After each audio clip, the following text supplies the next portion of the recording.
Section 1. A man wants to find out about a language course. Listen to the conversation between the man and the woman and answer the questions. First, you have some time to look at questions 1 to 4.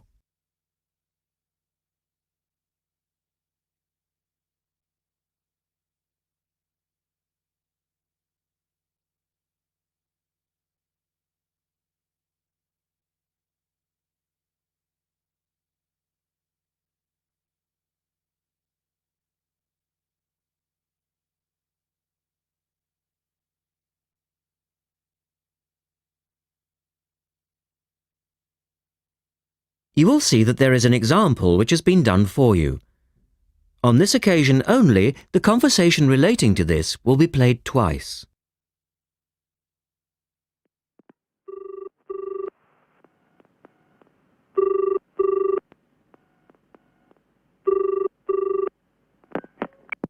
Good morning, University Language Centre. How can I help you?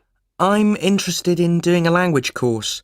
I did Mandarin last year and now I'd like to do Japanese. The man says he would like to do a Japanese course, so the answer is C. Now we shall begin.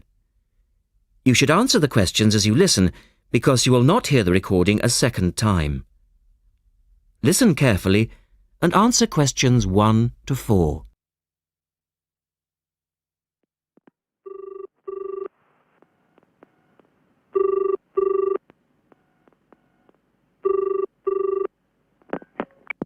Good morning, University Language Centre. How can I help you? I'm interested in doing a language course. I did Mandarin last year and now I'd like to do Japanese. Can you give me some information about what courses are available at your centre and when they start, that sort of thing? Yes, certainly.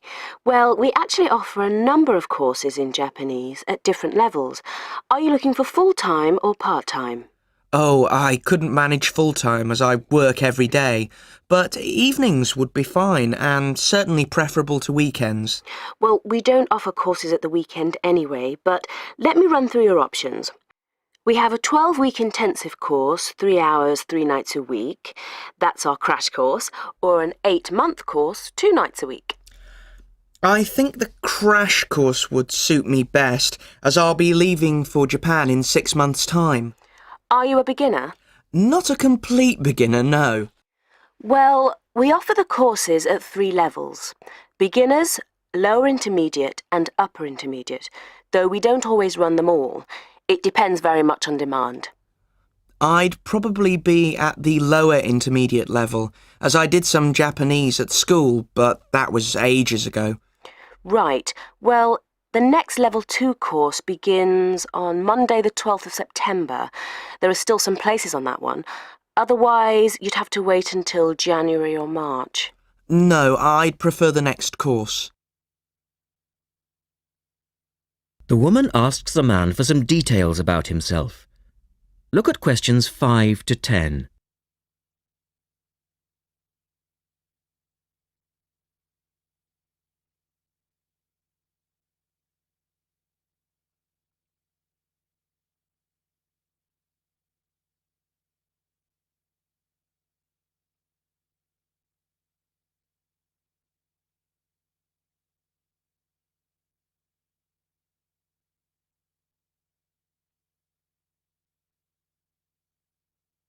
Now listen to their conversation and complete the form. Right. Can I get some details from you then, so I can send you some information? Sure. What's your name? A family name first. Haggerty. Richard. Hagarty? No, Hagerty. Oh, OK. And your address, Richard? Well, perhaps you could email it to me. Right. What's your email address? It's Ricky45, that's one word, RICKY45, at hotmail.com. And I just need some other information for our statistics. This helps us offer the best possible courses and draw up a profile of our students. Fine. What's your date of birth? I was born on the 29th of February, 1980. 1980? So you're a leap year baby. That's unusual. Yes, it is. And just one or two other questions for our market research, if you don't mind. No, that's fine. What are your main reasons for studying Japanese? Business, travel, or general interest? My company's sending me to Japan for 2 years. All right, I'll put down business. And do you have any specific needs? Will there be an emphasis on written language? For instance, will you need to know how to write business letters, that sort of thing? No, but I will need to be able to communicate with people on a day-to-day basis. OK, so I'll put down conversation. Yes, because I already know something about the writing system at an elementary level, and I don't anticipate having to read too much. You said you'd studied some Japanese. Where did you study? 3 years at school, then I gave it up, so I've forgotten a fair bit. You know how it is with languages if you don't have the chance to use them. Yes, but I'm sure it will all come back to you once you get going again. Now, once we receive your enrolment form, we'll contact you in about... That is the end of section 1. You now have half a minute to check your answers.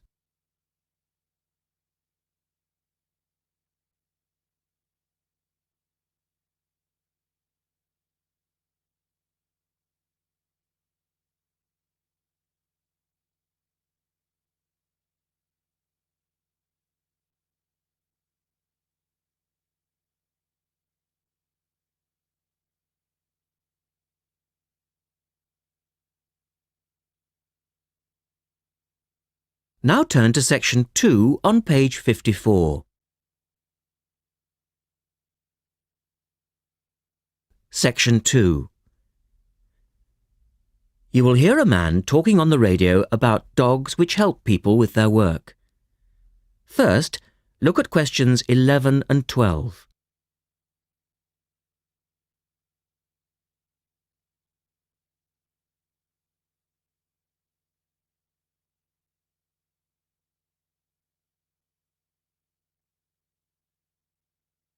As you listen to the first part of the talk, answer questions 11 and 12.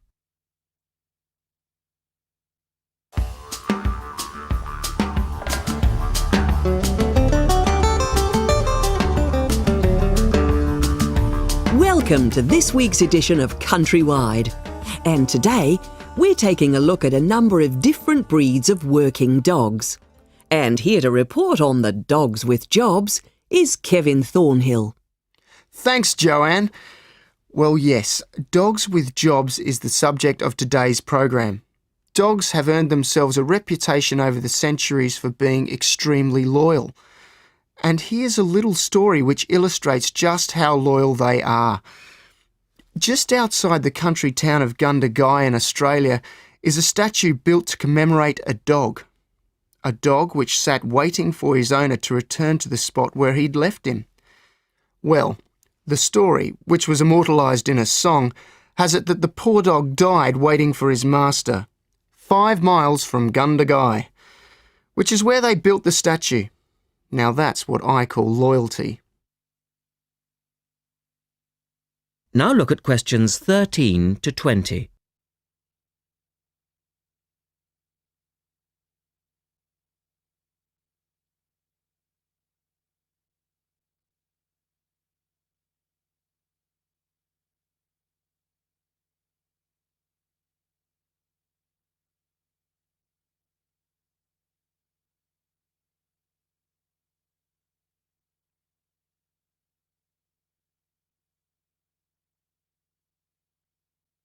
As the talk continues, complete the table for questions 13 to 20. Well, because of their loyalty and also their ability to learn practical skills, dogs can be trained to do a number of very valuable jobs. Perhaps the most well-known of working dogs is the Border Collie sheepdog. Sheepdogs which work in unison with their masters need to be smart and obedient, with a natural ability to herd sheep. Some farmers say that their dogs are so smart that they not only herd sheep, they can count them too. Another much-loved working dog is the guide dog, trained to work with the blind. Guide dogs, usually Labradors, need to be confident enough to lead their owner through traffic and crowds, but they must also be of a gentle nature. It costs a great deal of money to train a dog for this very valuable work, but the guide dog associations in the UK, America and Australia receive no government assistance, so all the money comes from donations. Another common breed of work dog is the German Shepherd. German Shepherds make excellent guard dogs and are also very appropriate as search and rescue dogs, working in disaster zones after earthquakes and avalanches. These dogs must be tough and courageous to cope with the arduous conditions of their work, and so that they can be sent anywhere in the world to assist in disaster relief operations, effective dogs and their trainers are now listed on an international database. When you arrive at an airport here, you may be greeted in the baggage hall by a detector dog, wearing a little red coat bearing the words "Quarantine." These dogs are trained to sniff out fresh fruit as well as meat and even live animals hidden in people's bags. In order to be effective, a good detector dog must have an enormous food drive. In other words, they must really love their food. At Sydney Airport, where there are 10 detector dogs working full-time, they stop about 80 people a month trying to bring illegal goods into the country. And according to their trainers, they very rarely get it wrong. Another famous working dog is the husky. Huskies, which originally came from Siberia, have been used for decades as a means of transport on snow, particularly in Antarctica where they have played an important role. Huskies are well adapted to harsh conditions and they enjoy working in a team. But the huskies have all left Antarctica now because the international treaty prohibits their use in the territory as they are not native animals. Many people were sad to see the dogs leave Antarctica, as they had been vital to the early expeditions and earned their place in history along with the explorers. That is the end of section 2. You now have half a minute to check your answers.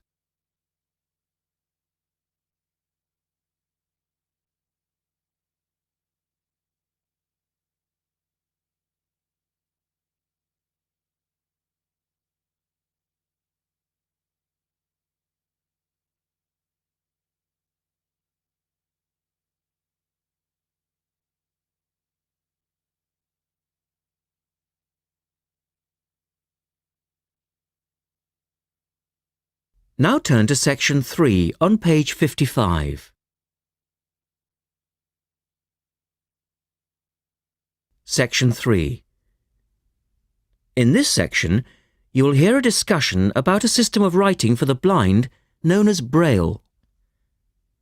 First, look at questions 21 to 23.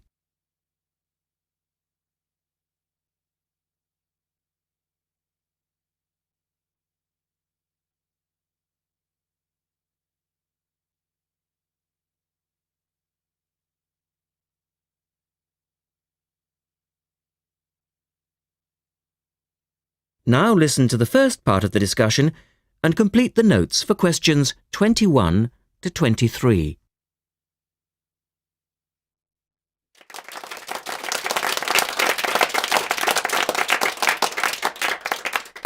We're very pleased to welcome to our special interest group today Dr. Linda Graycar, who is from the City Institute for the Blind.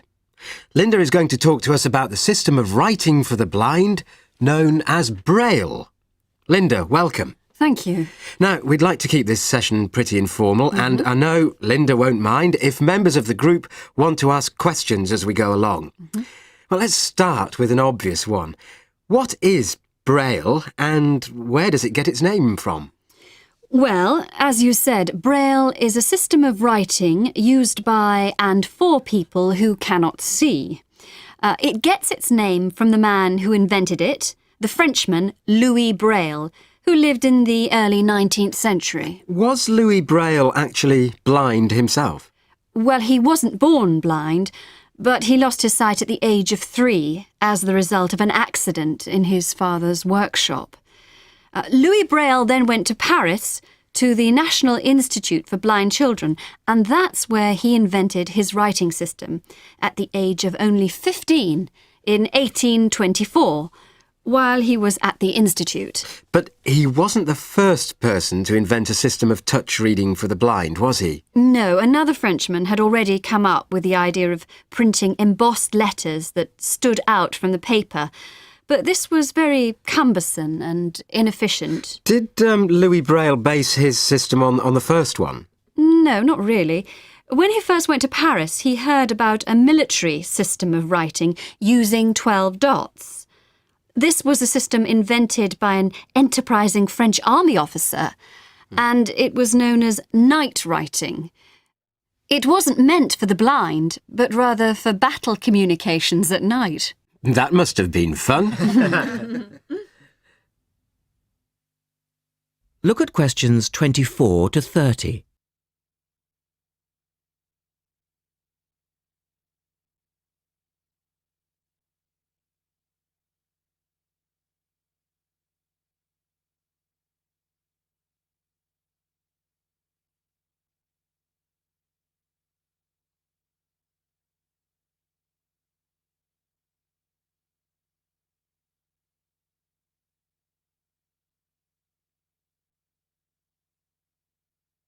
Listen carefully and answer questions 24 to 30.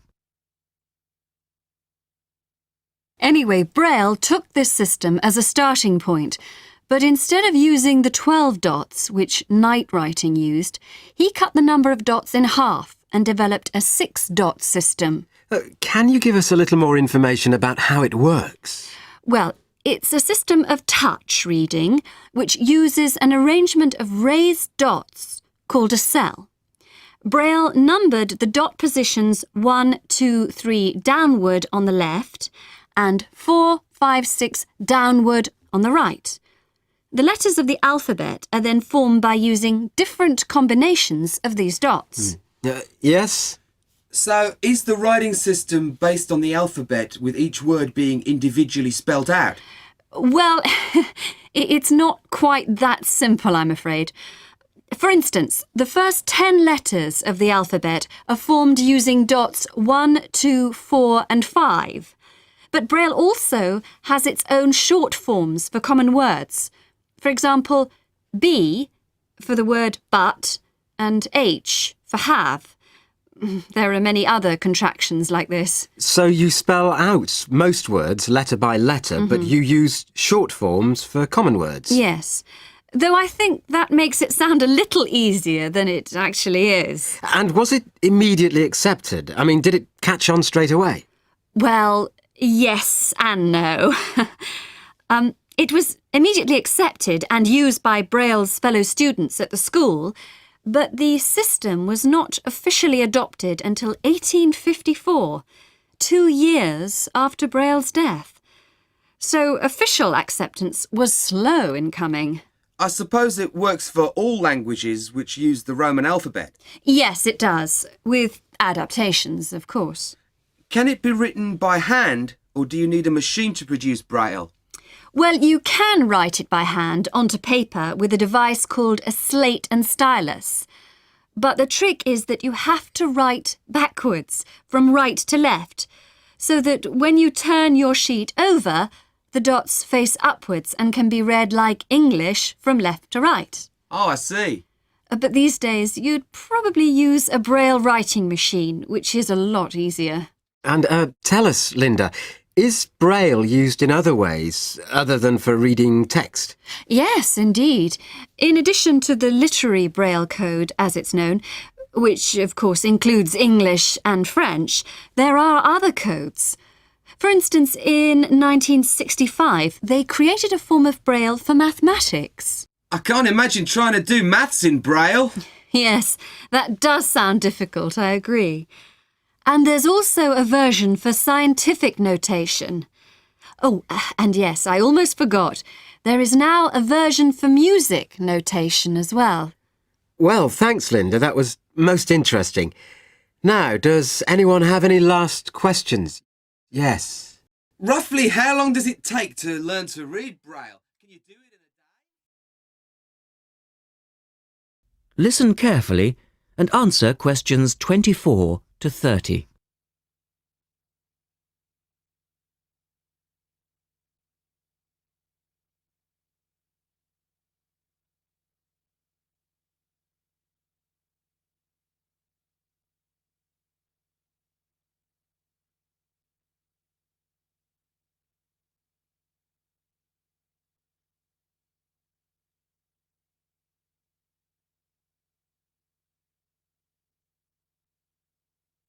Now turn to section 4 on page 56.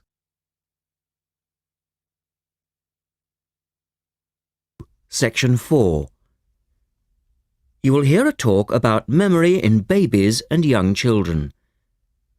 First, you have some time to look at questions 31 to 35.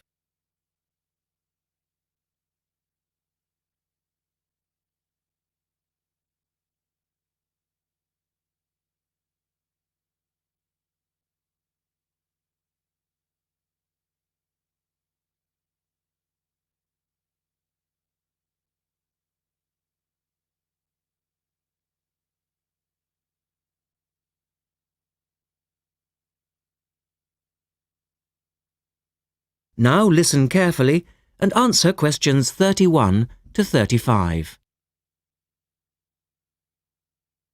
We're going to look today at some experiments that have been done on memory in babies and young children. Our memories, it's true to say, work very differently, depending upon whether we are very old, very young, or somewhere in the middle. But when exactly do we start to remember things? And how much can we recall? One of the first questions that we might ask is, do babies have any kind of episodic memory? Can they remember particular events? Obviously, we can't ask them, so how do we find out? Well, one experiment that's been used has produced some interesting results. It's quite simple and involves a baby in its cot, a colourful mobile, and a piece of string. It works like this. If you suspend the mobile above the cot and connect the baby's foot to it with the string, the mobile will move every time the baby kicks. Now you can allow time for the baby to learn what happens and enjoy the activity. Then you remove the mobile for a time and reintroduce it sometime from 1 to 14 days later. If you look at this table of results, at the top 2 rows, you can see that what is observed shows that 2-month-old babies can remember the trick for up to 2 days, and 3-month-old babies for up to a fortnight. And although babies trained on one mobile will respond only if you use the familiar mobile, if you train them on a variety of colours and designs, they will happily respond to each one in turn. Now, looking at the 3rd row on the table, you will see that when they learn to speak, babies as young as 21 months demonstrate an ability to remember events which happened several weeks earlier. And by the time they are 2, some children's memories will stretch back over 6 months, though their recall will be random, with little distinction between key events and trivial ones. And very few of these memories, if any, will survive into later life. So, we can conclude from this that even very tiny babies are capable of grasping and remembering a concept. Look at questions 36 to 40.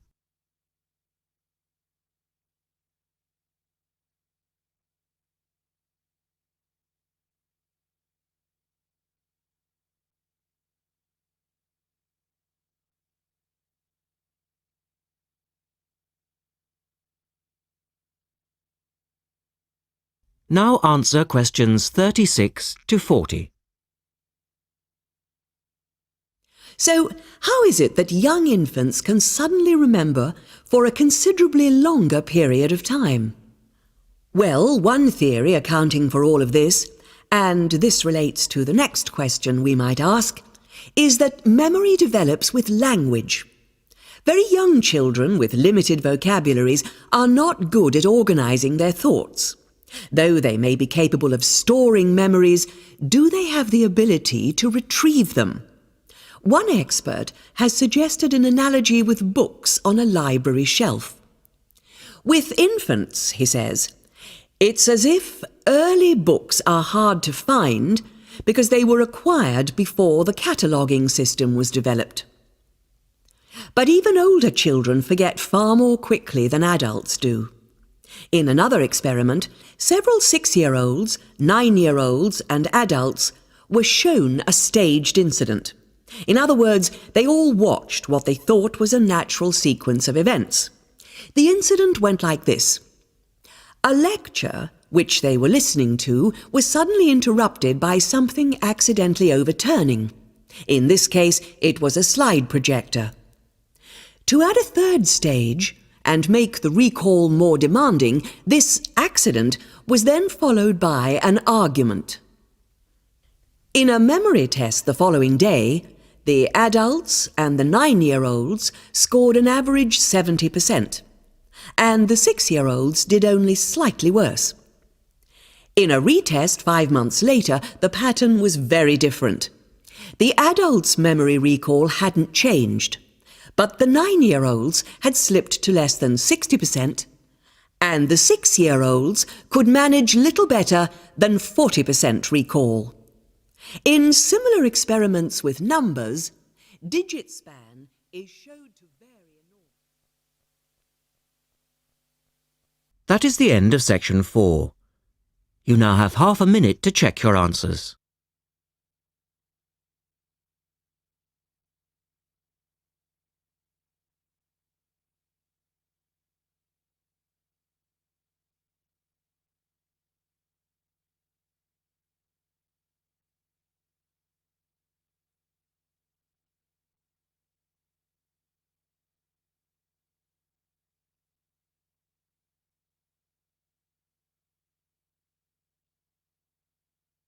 That is the end of the listening test. At the end of the real test,